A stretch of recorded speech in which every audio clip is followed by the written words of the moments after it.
রাধে রাধে। আসুন আমরা খুব অল্প সময়ের মধ্যে গীতার সারাংশ আমরা শ্রবণ করব। আপনারা সকালে ঘুম থেকে উঠে বা রাত্রিতে যখন শোতে যাবেন তখন এই ভিডিওটি দেখবেন এবং যেই কথাগুলো আমি বলবো সেগুলো অবশ্যই শ্রবণ করবেন। তো চলুন আমি খুব সংক্ষেপে আপনাদের কাছে গীতার সারাংশ তুলে ধরছি। শ্রীকৃষ্ণ বলেন, এই সংসার আমারই তৈরি, মায়া দ্বারা আচ্ছন্ন। এই সংসার আমার দ্বারাই সৃষ্টি হয়েছে। আমি এই সংসারের পালনকর্তা, আবার আমি সব কিছুর বিনাশও করে থাকি। তাই আমি অতীত, বর্তমান এবং ভবিষ্যতের সকল প্রাণীকে জানি, কিন্তু বাস্তবে আমাকে কেউই জানতে পারে না। ভগবান বলেন, যেমন প্রকাশের জ্যোতি অন্ধকারেও ঝলমল করে, এই রকমভাবে সত্য ঝলমল করে। এজন্য মনটা সত্যের পথেই থাকা উচিত। মৃত্যু হলো একটি অটল সত্য, যাকে কখনোই পরিবর্তন করা সম্ভব হয় না। যখন থেকে এই সংসারে নির্মাণ হয়েছে তখন থেকেই জন্ম ও মৃত্যুর চক্র ঘুরে চলেছে। যেভাবে মনুষ্য তার পুরাতন বস্ত্র পরিত্যাগ করে নতুন বস্ত্র পরিধান করে, ঠিক একই রকমভাবে আত্মা ও পুরাতন জীর্ণ শরীর পরিত্যাগ করে নতুন শরীর ধারণ করে। এটাই হলো প্রকৃতির নিয়ম। রাধে রাধে।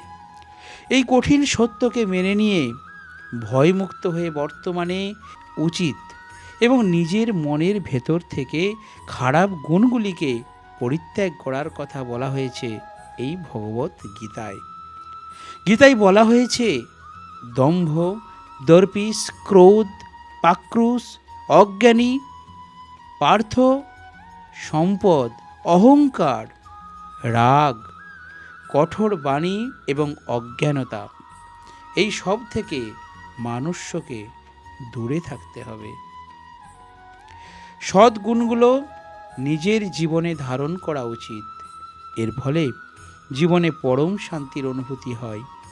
শ্রীকৃষ্ণ আরও বললেন, নহি জ্ঞানে সদৃশং পবিত্র বিদ্যতে, অর্থাৎ এই সংসারে জ্ঞানের মতো পবিত্র আর কোনো কিছুই হতে পারে না। শ্রদ্ধাবান লভতে জ্ঞানম, অর্থাৎ জ্ঞানের থাকলেই জ্ঞান লাভ করা যায়। জ্ঞান মারাং শান্তিম অচিরে, জীবনে শান্তি লাভ করার জন্য সাধনা নয়, বরং জ্ঞানের প্রয়োজন হয়।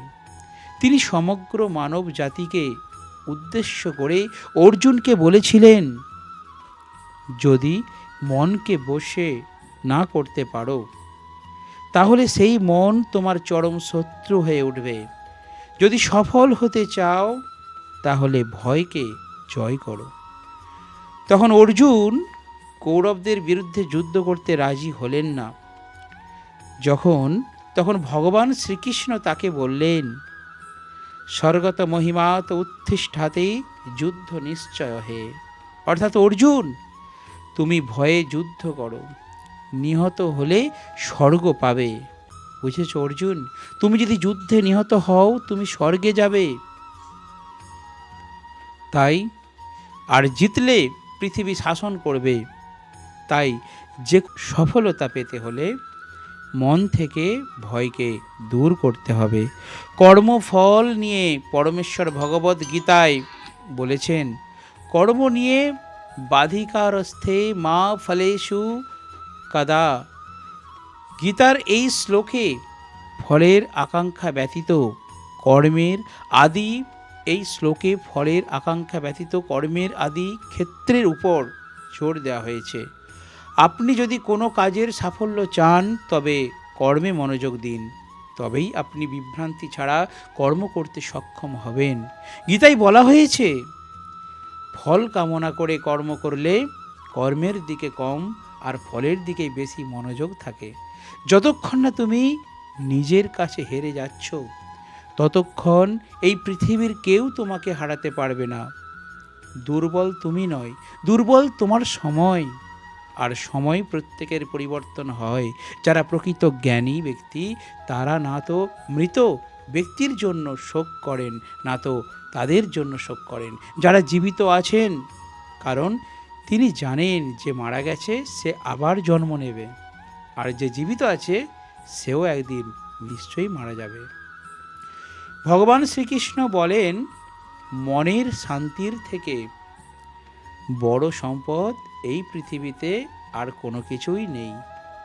যে ব্যক্তি নিজের মনকে শান্ত রাখতে শিখে গেছে তার থেকে বড় ধনী এই সংসারে আর কোথাও নেই।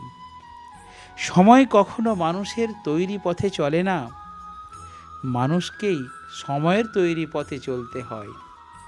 একেই তো নিয়তি বলে। জীবন তখন কঠিন মনে হয় যখন আমরা নিজেকে পরিবর্তন করার পরিবর্তে পরিস্থিতিকে পরিবর্তন করার চেষ্টা করি। কর্মই হলো সব থেকে বড় ধর্ম।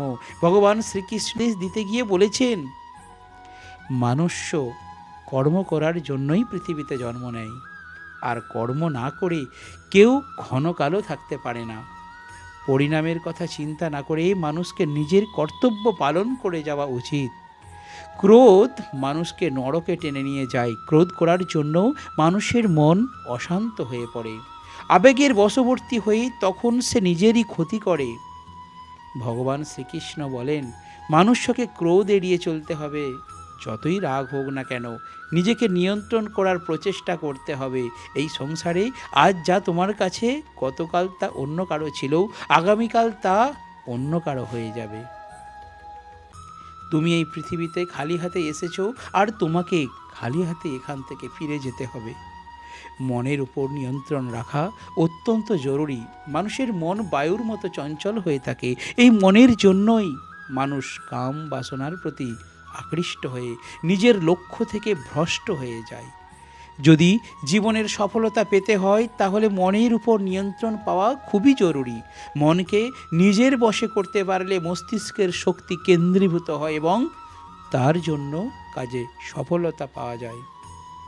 গীতা আমাদের শেখায়, যে ব্যক্তি নিজের মনের উপর নিয়ন্ত্রণ লাভ করেছে তার মনে অপ্রয়োজনীয় চিন্তা ভাবনা এবং কামনা বাসনা প্রবেশ করতে পারে না। সে অকারণে ইচ্ছা থেকেও নিজেকে দূরে রাখতে পারে, আর তার সাথে ব্যক্তি নিজের লক্ষ্যকেও খুব সহজেই জয় করে নিতে পারে। সদা সন্দেহকারী ব্যক্তি না তো অন্য জীবনে, আর সেজন্যই তুমি সন্দেহের প্রবণতা থেকে দূরে থাকো। অধিক সন্দেহ করলে মনের সমস্ত শান্তি নষ্ট হয়ে যায়, আর ব্যক্তি ভ্রমের বশবর্তী হয়ে আপনজনদের সঙ্গে সব সম্পর্ক নষ্ট করে ফেলে।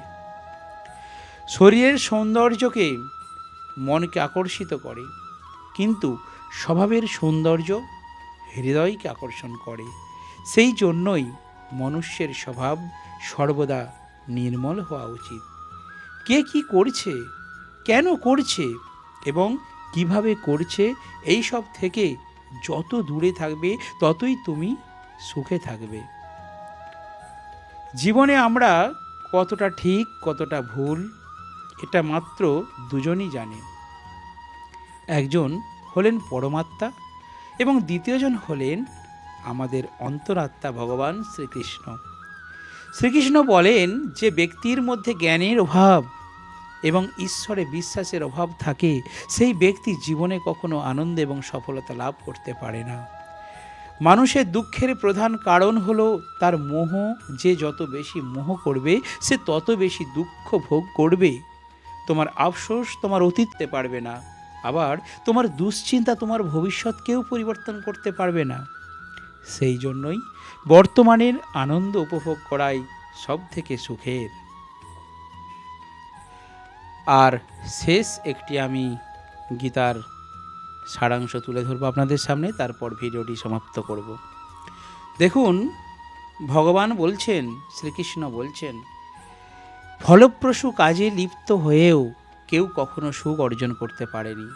তাহলে তারা বুঝবে যে তারা যেদিকে ছুটছে তা বৃথা এবং অর্থহীন, এবং তখন তারা আধ্যাত্মিক জীবনের দিকে ফিরতে পারে।